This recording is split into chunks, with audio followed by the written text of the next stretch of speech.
Hi, everyone. I'm Peter Ng. Welcome back to Catching Up, the podcast where conversations don't end when the bell rings. If you're new here, make sure you follow us on Instagram at the Catching Up Podcast for clips, updates, and behind the scenes content. Real quick off the top, I want to excuse my voice sounding a bit different. I have a minor cold laryngitis thing, so that's why I sound quite audibly different than normal.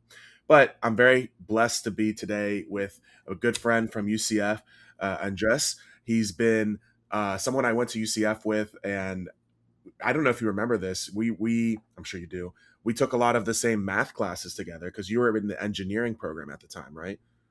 That's it, Oh man. So Andres, how have you been? dude. Really good. Ups and downs, like everyone, but we obviously, right after we graduated, COVID kind of attacked Yeah. everybody in our Yeah. young professional careers. But you know, trying to experience life to the fullest every day, and hmm it's been a ride. Oh, for sure. I mean, you're in your guest form. You shared that you're self-employed, you're a business owner, so you get that freedom of choosing your hours and doing how you want to do things, which is very liberating. But obviously, there's stress that comes with doing that.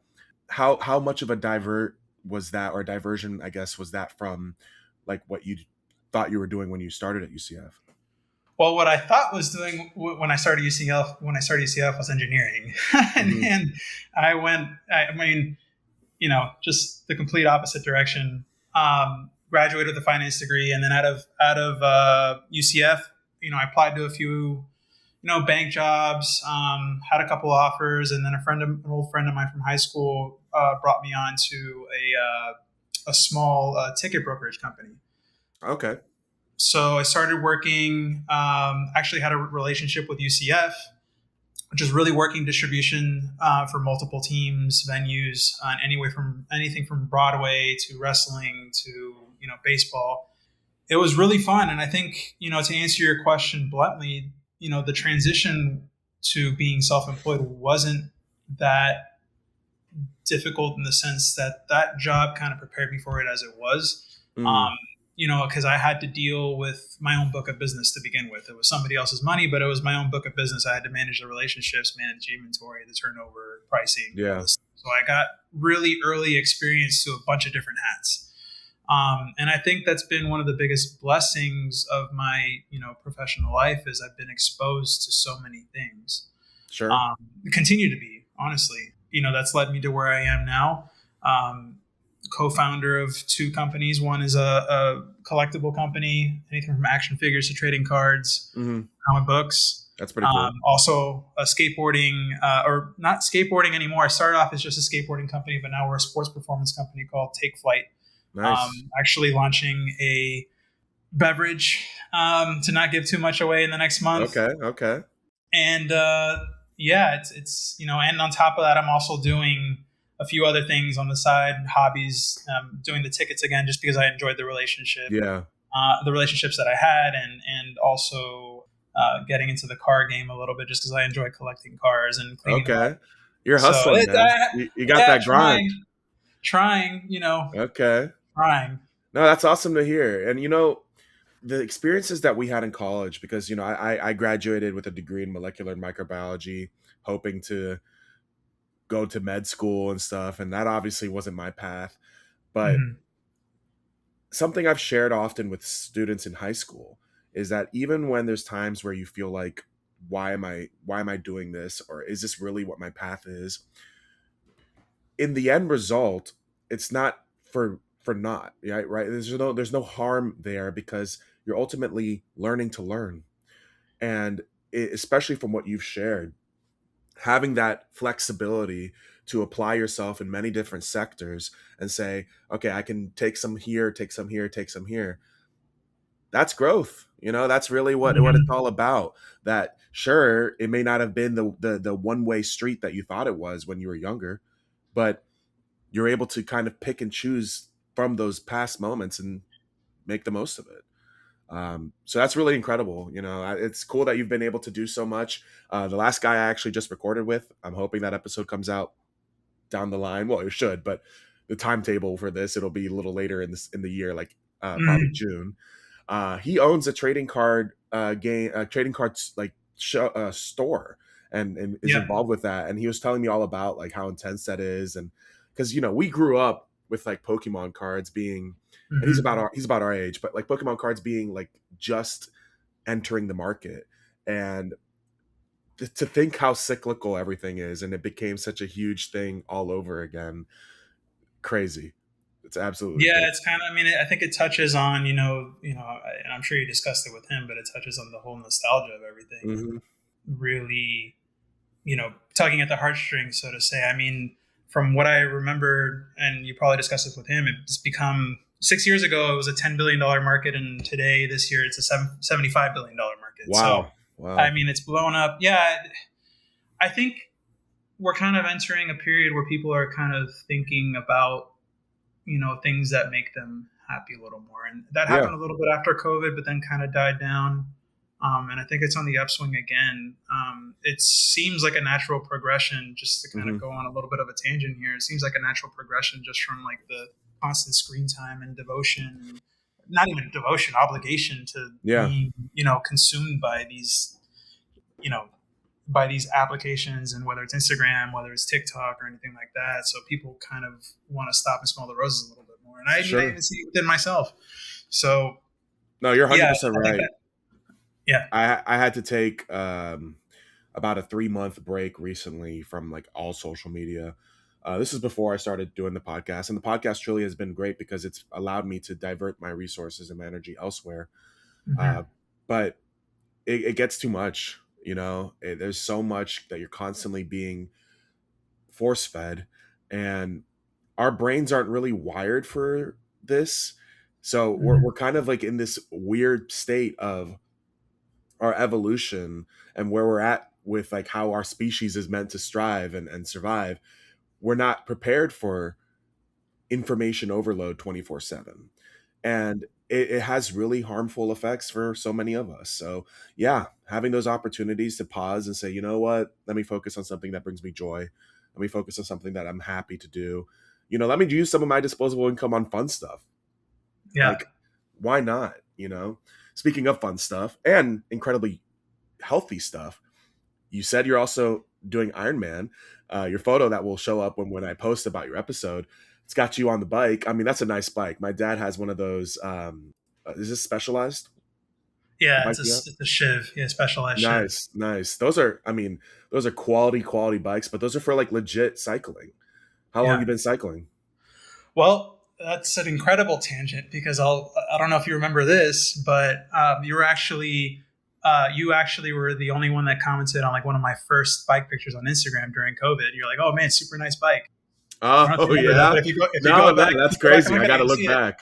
Wow. And the funny thing is, I got into COVID, or I got into kind of COVID. I got into the in biking because of COVID. I mean, Hmm. it kind of, you know, the live events industry was done for, at least for a period of time. Yeah. I obviously got furloughed, laid off, and I spent a lot of time just trying to figure out where my energy was going to go. And the kind of the quick version of it is I started running, and I was just like being outside, and I don't know if you remember feeling this way, but just going outside and just hearing silence in a big Nothing. city like Yeah. Orlando or Miami. Yeah. I would go out for a run, and there'd just be nobody outside, and it was kind of shocking. Yeah. Not kind of, it was extremely shocking. I Yeah. don't, I'm Yeah. not dumbing that down. But then I started seeing, as the months progressed, a friend of mine got me into cycling. As the months progressed, I went out further and further. Those pictures that I posted that you commented on were me riding to the beach, Oh, um, okay. Got you. and just trying to catch a sunset or sunrise. And yeah, it just became kind of this way to escape kind of the weirdness, Yeah. escape the uncertainty, and just kind of get air. Because I think it would have been very easy to do some unhealthy things had I not found it. If I'm being For honest. sure. For sure. I mean, during that same time for me, I was a similar position looking for something to do, stay active, and I started running again, and I hadn't run since high school. Hmm. And yeah, it was a great opportunity just to be in my own thoughts a little bit. And get that opportunity to truly take in things and reset. Yeah. And biking especially, I don't have a road bike like yours. I have a traversal bike. It's a decent enough bike for like, I would say 10, 15 miles, and then you start to kind of feel its effects. Yeah. But you'd be like, the time goes by so quick. And when I've lived in places where it's a little safer to cycle from place to place, I miss that so much just because it's convenient. It's so easy, and not to mention here, like, I feel Florida would be a perfect place to be a little more bike friendly because of the weather. Like, the weather's so inviting for cycling everywhere anyway. It would just be nice if, you know, people didn't try to run you off the road from time to time. I've Yeah. had my unfortunate moments like that. What's the furthest you've been able to go biking? In one go, Mhm. that would be my Ironman when I did 120, Oh man, 112 miles. Yeah, that that's was crazy. I don't that was a challenge. I think the biggest thing with Ironman was you don't realize, because you don't like I'm not during the training process. I'm not riding 112 miles every weekend or anything like that. You Right, know, right. you're kind of tapering, and you're really. I mean, the most I really did was a 60-mile bike ride, which isn't. It's not nothing, you Hmm. know, but it's really this whole mental, and I would argue a spiritual experience, kind of being out there for that long. Sure. um, you just get to this point where it's all you, and that's one of the biggest things that I got from it is like, hey, like, you're the self-reliance on that day or in any kind of a training is huge, Hmm. and there's a lot of nuance to it, a lot of nutrition, a lot of Oh preparation, yeah. having the right equipment. But I always loved, even the training rides, going out for a few hours. There was a sense of just being out, and at least initially when I first was riding the bike, I mean, I think it helped the fact that I did it during COVID, because I was always scared of getting on the bike for the same reasons that you're saying. But during COVID, I was kind of able to like just ride out and Yeah. slowly Yeah. absorb the traffic and slowly learn how to, ride around cars. But yeah, it's just this free, like, what you're saying. It's just this freeing feeling of just feeling the wind in your hair, going what feels like 100 miles an Yeah. hour. You're only going 20, Yeah. I which mean, is that's fast. still pretty good speeds on a bike, You're Yeah, pushing. What's 18, your 20. what's your thoughts? I'm curious, what's your thoughts on the rise in e-bikes like all over the place now? I, you know, I think it's cool, man. Anybody, because a couple of the coaches on the team, they have, they're older, Hmm. and they have, one has a hip replacement, the other one has an ankle replacement. It's like, if and they're great coaches, and it's Yeah. like, if they weren't, if an e-bike didn't exist, they couldn't keep up, Mm. So I enjoy e-bikes. I haven't really had any bad experiences with people on e-bikes, so I can't comment on that. Now, I mean, obviously there's the competitive side to it, and anybody using some Yeah, electronics to right, race, right. now we're dealing with some ethical stuff. But no, Sure. I think anything, the accessibility that is given to a lot of people that didn't have it before to be able to enjoy it, I think is huge. Yeah, 100%. And more easier modes of transit, I Yeah. see a lot of people getting from point A to point B. I get a little concerned when I see students riding to school in the scooters or the bikes and like no helmet, no nothing. And there's been already countless accidents with kids. And it's just, especially with the scooters, they're doubling and tripling up on the scooter. And I'm like, guys, someone's going to die.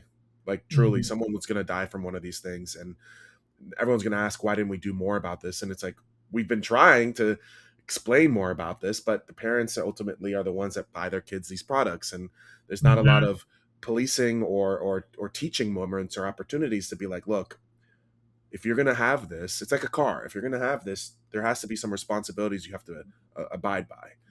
And I'm hopeful that it doesn't get that bad, obviously.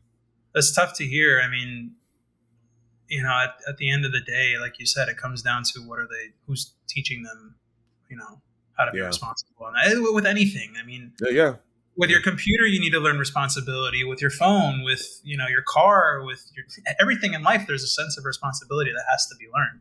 And unfortunately, some people don't. unfortunately, some people learn the hard way. Yeah, you're right. And I think you bring this up, and it brings up such an interesting point. You and I are in a very special position regarding like how we grew up. Our generation is like one of the last generations, I think, where we can think back to a time where the internet was not as available or as accessible, and like you had to go to like a room in your house just to use the internet, or like a library or something. So it was truly a tool, and it still is a tool, but it was something that you kind of treated with a little more, I don't know if respect is the right word, but a little more grace. And Mm-hmm. as things accelerated, as they are bound to, we can still have those moments of at least disconnecting and say, oh man, I've gone too far off the deep edge for a little bit. Let me step back. With the new kids, man, so much of it is like you're born with this stuff in your hands, Yeah. and it's scary. I think back, I'm like, because we're gonna talk about this a little later in the episode of like how high school was. I think back and I'm like, oh my god, I could not imagine being a high schooler today. Brutal, and I'm a teacher. I see it firsthand, but I'm just like, no, Yeah. no, Yeah. I mean, absolutely brutal. it's there was a sense of there's a sense of it having its place, but there was also a sense of not only responsibility but just separation. Hmm. I think that these products and stuff have been built almost in a way to. Sorry if you hear the Oh, dogs. you're good. You're good. I think all these products are being built in a way to purposefully consume our time and consume our energy, and it unfortunately leads to consequences of not giving, not being able to learn that separation and learn that the skill to move your energy in a different direction. Put a pause, be like, okay, moving on to this thing. So you're trying to Yeah, blend everything in at once, and it's easy to do. I mean, there's an app for everything, right? You get true. all these different apps and you kind of merge them all together, and it's like, oh, okay, I'm done with this app. Well, I'm going to stay on my phone and go to this app over here, and Yeah. you're never picking up, and you're never, these kids that are on the e-bikes are on their phones probably too sometimes, Hmm. and they're just kind of flipping through Instagram or whatever, and it's the lack of the situational awareness or the Yeah. self-awareness of what's happening around you. No, 100%. Before we move forward, I did want to ask one last thing. So, I think if you are able to accomplish an Ironman, that's already such an incredible achievement that very few people on Earth can even reach. Do you think a triathlon is in the books for you? In the future, Hmm. yeah, actually. So an Ironman, I don't know if you're just saying another one, but an Ironman Oh, wait. is a Okay. Maybe I'm triathlon. confused. No, no, Okay. no, no. An That's on Ironman. me. Oh no, that's on me. I thought this was just like a super marathon for biking, and I was like, oh No, my no, god. no, no. So yeah, switch back, rewind it back. Yeah, yeah, yeah. Cut it, edit. That's me. No, no, you're good, man. You're good. An Ironman is like the triathlon. Okay. It's Never two, mind. Had you two. done triathlons before all of this? Yeah, I did leaning up to that. So I Oh. got into biking, and then the story goes, I was like, riding on Key Biscayne in Miami, and I saw all these in unison, like all these people on super cool bikes and super cool uniforms, Hmm. like, oh, Miami Tri Club, and I'm like, shout out Miami Tri Club, alien Hmm. race. But yeah, I saw them ride by me at a million miles an hour as I was struggling to go up the bridge, and I was like, oh, I wonder if I can do a triathlon. And Yeah. my first triathlon, by the way, it wasn't even a full triathlon. I did a relay, so I only did the swim and the bike port and the run Okay. portion. I mean, I scared my wife half to death. She thought I died in the Oh first leg, no. first part Oh of the my swim. god. Yeah, you know, the biking. If you had told me before COVID that you're gonna love biking, swimming, and running, I would have been like, you're crazy. Like, Yeah, yeah. no ambition to any of those things, and it was the only thing to do for a period of time. Wow. Well, I So guess a more appropriate question is, of the three, which was the easiest and which was the hardest? the easiest was the bike. Okay. The hardest was the swim by Yeah. far. It's not too far behind. And actually, my former coach would get mad at me for saying this, but for not saying this. But actually, truly the hardest, the most difficult part of it was the nutrition. You don't Oh, think about it, but you have so much to think about in terms of electrolytes and hydration, calories. sure. That's really where your times are made on the longer distance stuff. That half makes Iron, sense. Yeah. I Ironman. mean, you're burning through so much that, and you kind of alluded to this earlier. It's also the mental fortitude of sticking with it, but it is truly like a math thing at the end of the day of Oh, it's you're a whole going lot. through so much energy, calories, and all sorts of macromolecules that your body eventually says, I can't keep going without more. Yeah. So, Yeah, wow. and that actually was a little bit of a problem when I did my Ironman race. And just to give the perspective, so a sprint is like the shortest race you can do, and that's all about redlining. You're just redlining everything, going as hard as fast as you Cool. can. Because really no Yeah. nutrition. It lasts about an hour usually on average. It's a 400-meter swim, usually 10 to 12 mile bike, and a 5K. And then basically every level of triathlon, from Olympic, it goes up to Olympic, then a half Ironman, and then a full Ironman. You're kind Okay. of doubling the distances as you go up, Okay. Got it. where you get to an Ironman, 2.5 mile swim, 112-mile bike, and a marathon, all on the same day.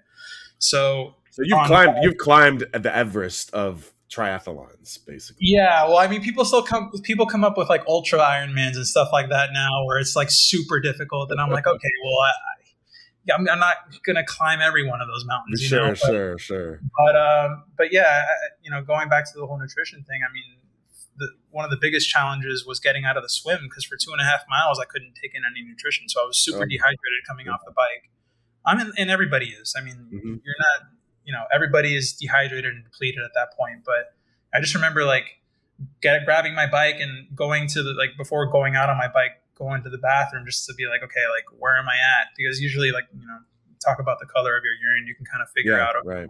where are you? And it came out the color of coffee, and I was like, I'm in a bad spot right now. My body, yeah. I did not do something right. So Oh it man. became, I immediately, but then you learn adjustment, right? It's like, okay, Right. I immediately need to take this down. I need to slow down my pace, because I'm not going to be able to pick up with the pace. And I need to take in immediate hydration and immediate electrolytes, and just Yeah. pray that I can hold on. Not to mention you're using like biometric like wearables, right? To see like heart rate and stuff. Oh, yeah. Yeah. Okay. You can Yeah. get all sorts of geeky with it, man. There's so Yeah. much data now. So much data. So yeah, I mean, the tech helped a lot, because then I Mhm. could realize, okay, where does my power need to be to go a certain speed, and then just ride it out and hope that I don't crash and burn. Don't pass out. Yeah. Yeah. Okay. I like that. I like that. Well, Andres, let's go ahead and transition into one of my signature segments that I like bringing up with my guests. For every time I have someone on, I always like to ask them, what's something that you learned today? So if you want to start us off, or I can, whichever you prefer. Yeah, you go for it. Okay. So I pulled something up earlier. I try to always have something new each episode. This one's a bit wild. A day on Venus is longer than a year on Venus. So I had to kind of reread this one a little bit more to be like, what do we mean by that? Venus rotates so slowly on its axis that it takes about 243 Earth days to complete one full spin, but it only takes 225 Earth days to orbit the sun. So the planet finishes a full trip around the sun before it finishes one single day. So it has to do with like the different rotations happening simultaneously of the planet. Mm, But that's kind of a crazy concept to think that by the time the day has fully passed, it has already completed a full rotation around the sun.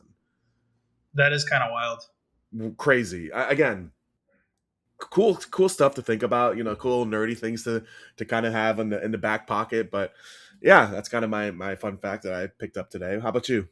Yeah, I just did because I didn't have anything in my pocket already. Mine's a little shorter, That's but fine. octopuses have 3 hearts and 9 brains, and Really? that's like a lot of random thoughts. And I can only imagine if like having 3 brains. Geez. That's one of my favorite animals. I have a octopus on my calf. um Do you really? Yeah, yeah. I find them to be so intriguing and interesting. They're almost alien-esque to me. Like Oh, they're 100% aliens. They're super cool to look at. if you thought about it, especially compared to other fish and aquatic creatures, like they stand out in such a way of like intelligence and uniqueness. I'm like something's off here. Yeah. But yeah, super fascinating creatures. Really, really drew to me when I started learning about them when I was younger. Okay, cool. Let's go ahead and move forward with kind of reflecting a little more in our past and Sure. how that was. So you grew up in Miami, right, in South Florida? Yep. You went to high school in South Florida too, in Broward? Yep. Christopher Columbus. Nice. Okay.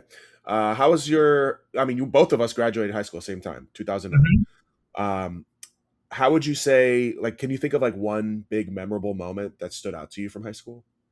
Wow. Probably my first high school football game. I don't know why. I think it was just like a different kind of energy. I almost wasn't expecting it. And Columbus is like now a super powerhouse. Another fun fact: Fernando Mendoza went to my high school. Oh, Number draft pick. wow. I mean, yeah, that high school, you guys must have been going off when Well, he won the yeah, national championship and then number one draft everybody pick. was, everybody was elated. I mean, he won our high school's first state championship. Wow. He Okay, was, this guy's been he a was elite. winner. I think he won the second one. He contributed to Okay, the first one. He was on the team for the first one, and then he won the second championship. If got I it. remember correctly, though, someone assisted him, Could but he was on the fact team. check that. Yeah, But he was. I mean, that the high school Columbus was all about, and it was an all boys school. yeah. You know, but it was all about just you know dudes being dudes in Dudes sports. being dudes. Yeah. I just remember, I'll never forget the running back's name. It was against our rival. It was our first year. My freshman year was our first year playing against the school called Belen. Hmm. And they, there's been rivalry for years in terms of basketball, and then they only just started playing football my freshman year. And I'll never forget this running back's name's John Mosier. Just a white, and this is important to the story because I'd never seen this amount of brute strength from a white running back. But I just remember him getting to the second level, lowering his head, and absolutely obliterating the safety, who was by Oh no means no. small. And the Yeah. entire stadium heard it and erupted. At least the Columbus side erupted when he did. It Yeah. was just Yeah. the first like, I think it was just the first experience of that kind of energy. Mm. And we'd go on. After that, when we circled back to when we get to UCF, it's like there's tons of experiences of that, but it's just that first experience of energy, I would say. Yeah. The electricity in the crowd. Yeah. Yeah, that electricity was second to none. What position did you play in high school? Did he play? No, you. I didn't play football. Oh, you just being in the crowd. Oh, okay. Yeah, no, Okay. just being in the I crowd. got you. Okay. I did not play football. What did I do in high school? I think I tried track, did a race, didn't do so hot, didn't do that. A lot of time. I mean, I love sports. Yeah. I think I got left behind a little bit and didn't kind of mentally have this grind that I needed to kind of like surpass. I was little. I really didn't grow until I'm 6 foot now, but in high school, freshman, sophomore year, I was like all 5'3", 5'4". Oh, okay. So you had like a later growth spurt. Yeah. Junior year is when I blew up, and by then I was kind of I was a little. I didn't dive into the whole sport thing, but Sure. yeah. I mean, I played baseball over the summer, but didn't pursue it. I actually have who was the wrestling coach? I'm trying to remember the wrestling coach. Yeah, I mean, I would say for sports, my mentality wasn't there through high school, but I did a lot of geeky stuff. Kind of stumbled my way through that. I was on the robotics team. Oh, nice. Won a national championship our senior year. Okay. And was in the band. Yeah, you're a multi-talented person, man. You had a lot of background. Yeah. No, I have my hand in a few things. The sports was always my first love, but it's this weird. I think we all go through these trials and tribulations at different points of our life, but definitely, I'll never forget the wrestling coach actually came up to me when I was trying out for the football team my freshman year, the summer before freshman year. He came up to me, and I'll never forget. And it kind of just struck me a few years ago what actually transpired there, because I thought he came up to me and was like, "Oh, hey, you think you can take me in wrestling?" And I'm like, "No, wait, no, I actually don't." And I was 5'3". This guy was huge. But what he actually came up to me was he was scouting me for the wrestling team. And what he asked was, would you consider wrestling? And when I told him no. And I told him no because I didn't listen. And I didn't actually listen to his question. I told him no, and he goes, well, what,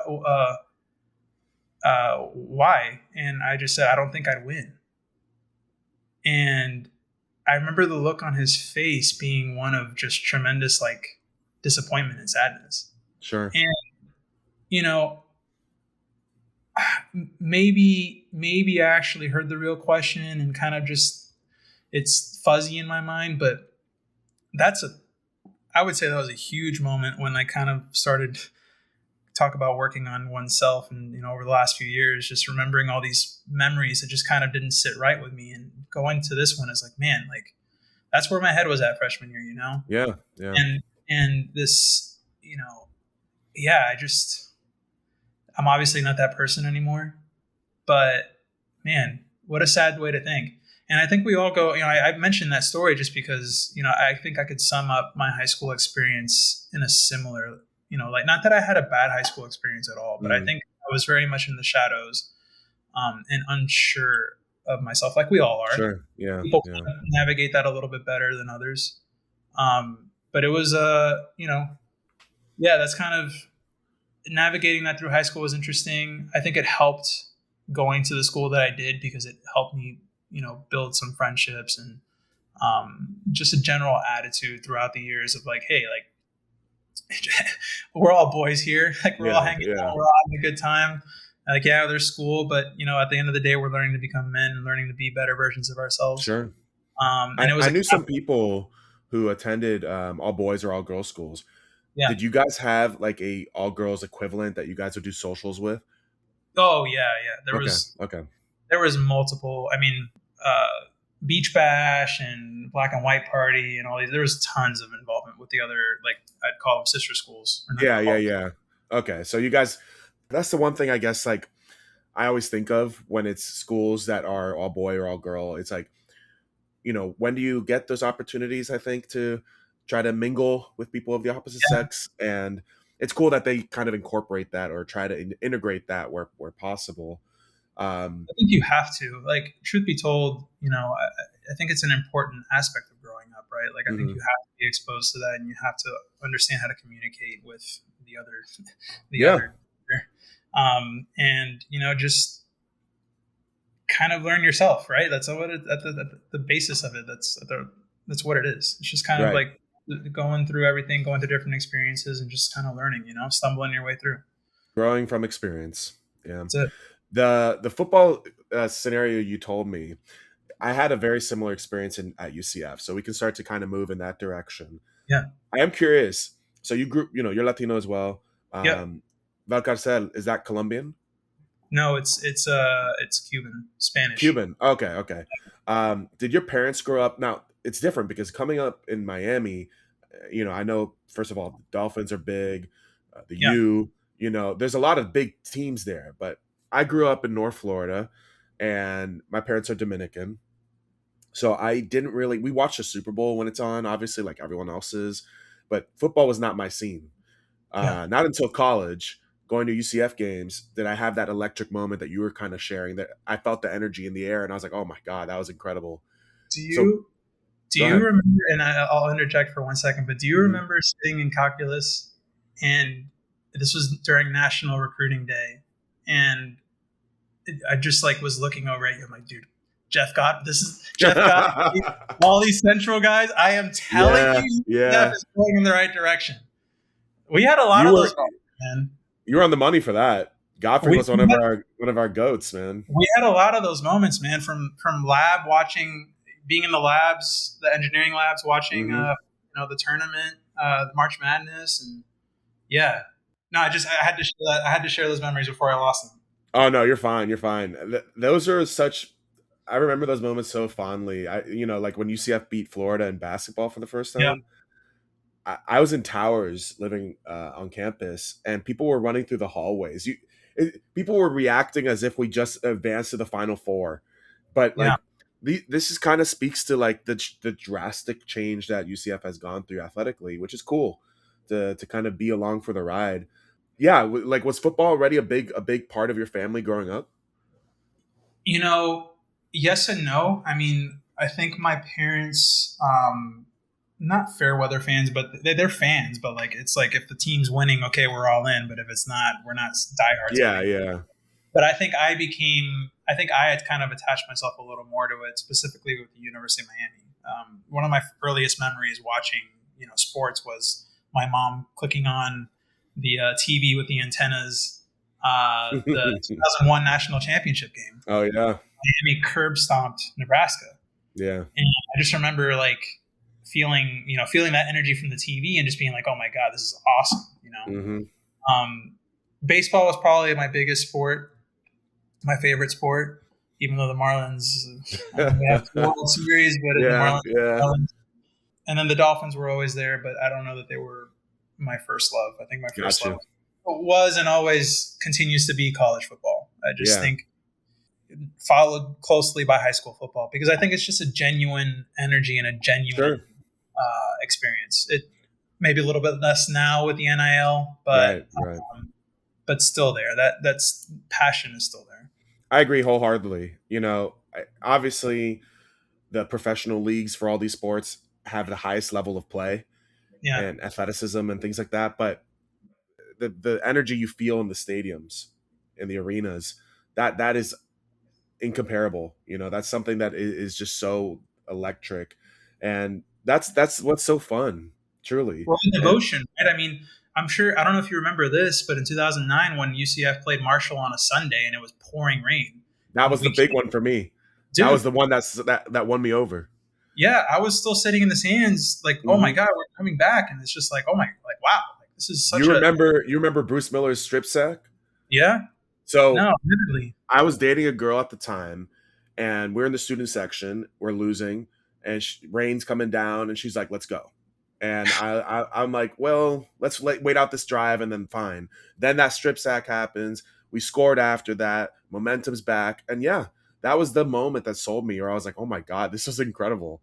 So yeah. I mean, there's tons of those moments, and I mean, just that experiencing that alone, being in those weird and awkward situations, not awkward, but just strange and unusual situations. Like, it's a Sunday night college football, it's yeah, pouring rain. Like yeah. any normal human being, any average human being would want to just leave, Oh, but of no. course. Yeah, For yeah, yeah. those that seek that kind of passion and energy, it's like it's almost life. Did you get a You're not chance to getting go home. to? Oh yeah, oh yeah. Did you get a chance to go to any of the big bowl games, like the Peach No, Bowl? man, no. And Oh, I almost went to the Peach Bowl. No. Did you go? yes, I was at the I think, Peach yeah, you Bowl, went. and I went to the Fiesta Bowl, the Baylor one, and the LSU one. Yeah. Um, I mean, truly, what's so funny is when I went to the Fiesta Bowl with Blake Bortles, I was thinking to myself, we scrounged tickets. We had to leave that night, so we didn't even see the trophy ceremony. Yeah. Like we had a red eye. But I was Yeah. truly thinking to myself, we're never reaching this level of success again. This will Yeah. be it for a long time. Yeah. Thankfully, we had some pretty big success not too long after. Yep. But there's so much fun, and even the LSU game when we basically turned what's his name Cincinnati Bengals quarterback drawing a Oh, blank. Joe Burrow. Yeah. Burrow, yeah, when we basically turned Burrow into an NFL quarterback, uh, that game was still electric, and I still feel like, even with McKenzie hurt, we had so much momentum riding in that game.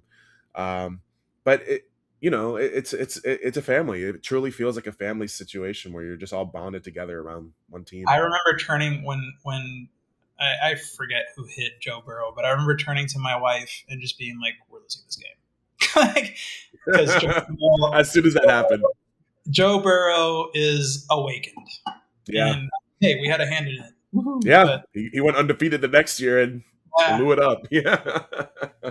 yeah, that was Well, a crazy game. oh, for sure, for sure. Well, Andres, we're kind of getting towards the tail end here, but another question I ask all my guests is if you had the chance to sit in front of your younger self, it could have been high school, it could have been early college, whatever, younger version of yourself, what would you tell your past self? Wow, heavy questions going into the final leg, huh? It is, it is. But, it's the whole nature of reflection. We've had the opportunity to grow wiser and grow older and learn. And, obviously, sometimes people like to joke and say I'd give myself the Marty McFly Back to the Future, like all the sports results for multiple games and make millions of dollars. It's like, okay, fine. But Yeah. like if you could pass yourself some sort of life wisdom, I guess, what comes to Well, mind? I have, I don't have to think too hard. During my Ironman, I kind of mentioned that it was this kind of spiritual, mental experience. And on the marathon, on the second leg of the marathon, so it was out and back was a half marathon, so it was two out and backs. On the last leg coming in on the home stretch, must have been like a 5K, or I was somewhere around 4 to 5 miles out from the finish line. And by this point, I was running and walking, trying to speed walk and then just running when I could. But I don't know if you've ever worn contacts, Pete. You always worn glasses? Um, Funny enough, I never tried contacts. My glasses are like they are prescription, but barely. I like them more Yeah. because I like the way I look in them. So with Truly. contacts, yeah, that's fair. But with contacts, if they get super dried out, at least you know, depending on the quality, if they get super dried out, you see lights. Everything starts getting fuzzy. It's not just lights. Mm. Everything starts kind of getting fuzzy.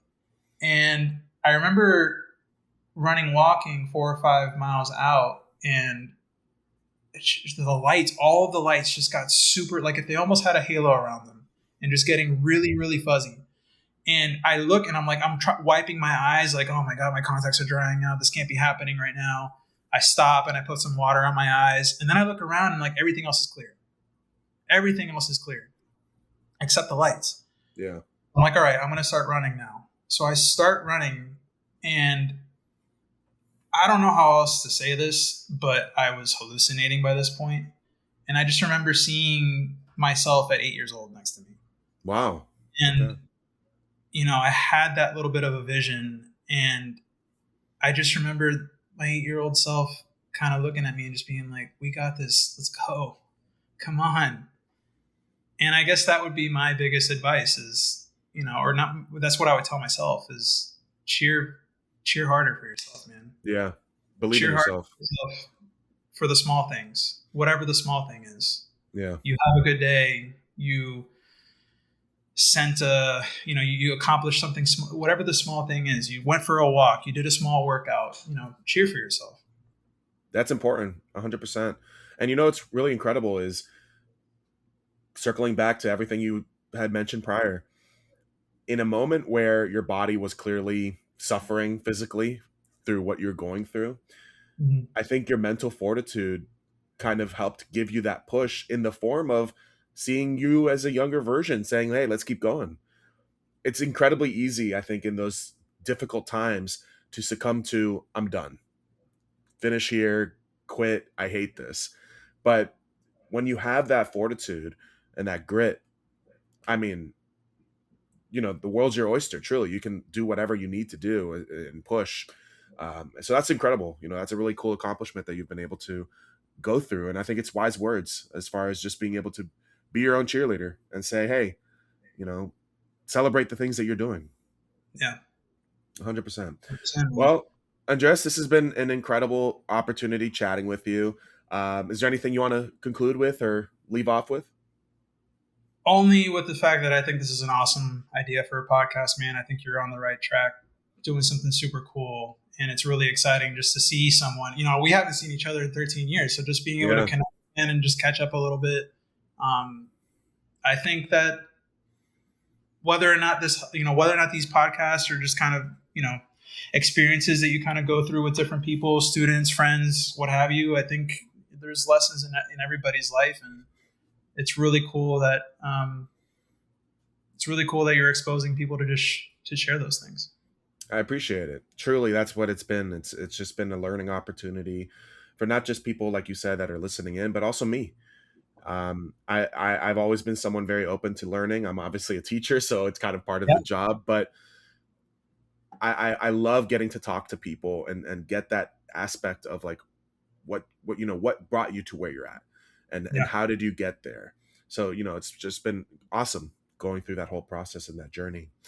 Well, I want to thank you for being here and catching up with me today. If you guys enjoyed this episode, share it with someone who could use a reminder that growth isn't always linear. Follow us on Instagram at the Catching Up Podcast for clips every Friday, new episodes every Wednesday. And thank you for listening to Catching Up, where conversations continue beyond the classroom. I'll see you next time.